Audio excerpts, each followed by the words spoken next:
जळगाव तालुक्यातील मण्यारखेडा तलावात मोठ्या प्रमाणावर माशांचा मृत्यू झाल्याची धक्कादायक घटना समोर आली आहे. तलावात लहान मोठे मिळून सुमारे 1 टन मासे मृतावस्थेत आढळून आल्याने परिसरात खळबळ उडाली आहे. या घटनेमुळे शासनमान्य आदिवासी मच्छीमार सोसायटीचे लाखो रुपयांचे नुकसान झाल्याचा दावा करण्यात आला आहे. आदिवासी मच्छीमार सोसायटीचे अध्यक्ष बाळासाहेब सैंदाने यांनी आरोप केला आहे की जळगाव एमआयडीसी परिसरातील काही केमिकल कंपन्यांकडून दूषित सांडपाणी कोणतीही प्रक्रिया न करता थेट तलावात सोडले जात आहे. या केमिकल युक्त पाण्यामुळेच तलावातील मोठ्या प्रमाणावर माशांचा मृत्यू झाल्याचा त्यांचा आरोप आहे. तलावाच्या काठावर लहान मोठ्या मृत माशांचा अक्षरशः खच पडलेला असून त्यामुळे दुर्गंधी पसरली आहे. या घटनेमुळे मत्स्य व्यवसायावर मोठा परिणाम झाला असून सोसायटीला लाखो रुपयांचा आर्थिक फटका बसल्याचे सांगण्यात आले.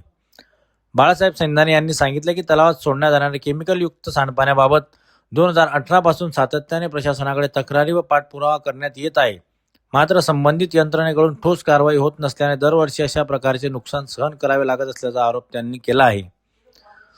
दरम्यान सांडपाण्याची वैज्ञानिक तपासणी करून दोषी आढळणाऱ्या कंपन्यांवर कठोर कारवाई करण्यात यावी, तसेच शासनमान्य आदिवासी मच्छीमार सोसायटीला झालेल्या नुकसानीची भरपाई तातडीने देण्यात यावी, अशी मागणी त्यांनी सोसायटीच्या वतीने केली आहे.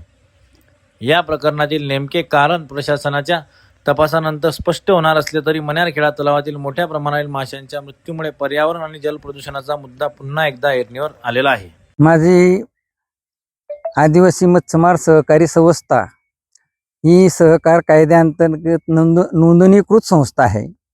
सहकार कायद्याचं तत्वज्ञानानुसार आमची संस्था कार्यरत आहे, कार्य करत आहे आणि याच्या माध्यमातून 40 ते 50 लोकांना स्वयंरोजगार देण्यात येतो. परंतु एमआयडीसी कंपन्यांचे जे 16 फॅक्टऱ्यांचं जे केमिकल पाणी येतं तर ते 2018 पासून तर आतापर्यंत त्या संस्थांवर कारवाई होत नाही आणि संस्थेच्या या 40 ते 50 लोकांवरती उपासमारीची वेळ येते. कारण की सहकार कायद्याअंतर्गत नोंदणीकृत संस्थेकडे प्रशासनाचं दुर्लक्ष होतं. संस्था ही दरवर्षी शासनाला हजारो रुपयाचं महसूल भरते. त्या महसूलच्या माध्यमातून आम्हाला काहीही शासनाकडनं योजनेचा लाभ मिळत नाही आणि या मण्यारखेडा तलावाचं देखरेख करण्यासाठी आम्हाला कोणतीही मदत होत नाही. कारण की ह्या मण्यारखेडा तलावामध्ये 16 कंपन्यांचं केमिकल पाणी आल्यामुळे या तलावात विषारी पाणी तयार होतं आणि हजारो किलो माल संध्याकाळी मृत्युमुखी पडल्या. त्याच्यातून मला न्याय मिळेल अशी अपेक्षा आहे. परंतु या स्वयंरोजगार ज्या लोकांना देतो तर त्या संस्थेचा विचार प्रशासनाने मत्स्य विभागाने केला पाहिजे.